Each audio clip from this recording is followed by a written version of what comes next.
What's up? It's Mike Mendoza, Fast Real Estate Services, talking real estate on the commute in Cleveland, Ohio, talking about investment properties, commercial properties, house flipping, construction, landlording, everything in between. So today I thought I'd talk about collecting on tenants. Obviously hopefully this doesn't happen often to you, but sometimes tenants don't pay their rent, and then either you evict them or they just take off, and you want to make sure that you're able to file a judgment, collection judgment on your tenants if they owe you money, and if there's a chance to collect on that debt. Now there's different things that prevent you from collecting from a tenant. One of them, and this is all through my attorney, but I would advise you to consult your attorney on your local laws and things like that. But if somebody doesn't have a job and they're on social services income, disability income, veteran benefits, anything like that, there's a lot of income that you cannot get a hold of when you get a judgment on somebody when you're trying to collect on them. So but I do recommend getting a judgment on a tenant, especially if the number is significant. So and what does a significant number mean? It just means whatever you're willing to think is worth it for the expense, effort to go after that former tenant that has either owes you rent, or you have a damage claim on them because they left their apartment with furniture and all their stuff, so now you got to pay somebody to dispose of that, and it's not cheap. We're talking about dumpster costs, we're talking about labor, all of that stuff, and per unit we've been averaging, if they leave furniture and things like that, $300 to $600 for a clean out. So that could be attached. So when a tenant moves out, and hopefully you've collected a security deposit on that tenant, that you make an itemized claim. You have to get estimates and quotes for a clean out or any kind of repair damages, so that you can attach that when you go for your second cause hearing to request a judgment for the amount that you are claiming that your tenant owes you. So that includes rent, late fees, and any damages to the property, with proper documentation of quotes from reputable contractors. So let's see, the other thing you want to do, after you get the judgment, and in Cleveland area at least, what I know is some judges won't award legal fees. They will award the filing costs and the court costs, but not the cost to the attorney. So you just have to be aware of that, and again, get your consultation from your attorney to ask them how to handle that, or how to attach that to the collection judgment.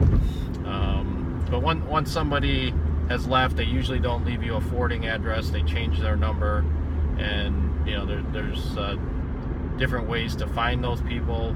One of the things that you should have done in the beginning is to make sure on the application process that they filled out everything on the application: their social security number, their all their personal information, and then also personal references. Now, personal references, we don't use them, or at least I don't use them, to call and ask how this person is as a renter, because they're putting in their best friends, their family. Obviously they're not going to say anything negative about that tenant that's trying to rent from you, but those personal references may be able to get you information like a forwarding address, or even a new number for that tenant that skipped town, so that you can try to find them that way.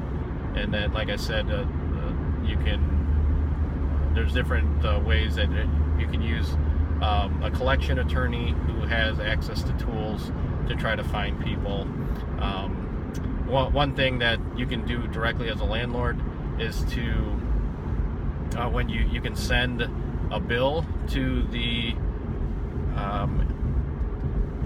previous address that you have for that tenant, in your investment property, and then underneath the stamp, what you write is address service requested. So right under the stamp, when you send the letter, you got to put your return address where you usually put it, but under the stamp, so that the mail carrier can see that those words, return service requested. Call your post office. They can also tell you exactly if that has changed since doing this video. But what'll happen is when the mail carrier goes to deliver that piece of mail, then and they see that that particular person is no longer at that address, or they have information through their system that this person no longer lives there, and they see that return service or address service requested,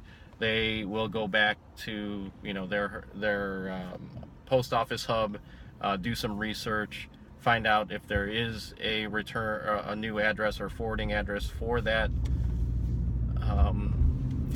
for that tenant, and then they will send you a mailer back or a postcard with the new address. Now, some areas charge for that service, so they may send you a postcard and say, we have return address for so and so, and then you just have to go to the post office and pay it's usually like 99 cents or $2 to get that information. So just a little tip that most people don't know about, to try and find a forwarding address for your tenant. But like I said, you can use a collection agency or a collection attorney that does these things. Now, those guys will charge 30 to 40% of what is collected as their fee, but if you think that you can't collect anything on your own, then getting 60% is better than 0%.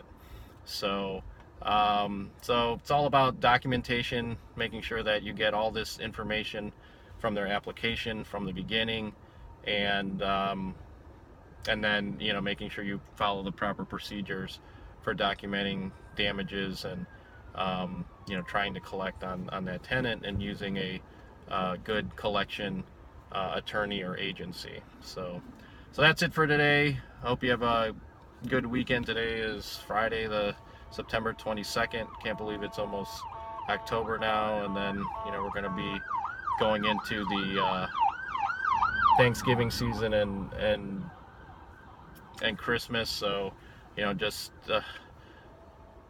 time flies, but then also there's a lot of time. So just be patient with your business, keep grinding away, and hopefully you'll get there. So until next time, keep learning, keep thinking, but most importantly, keep doing.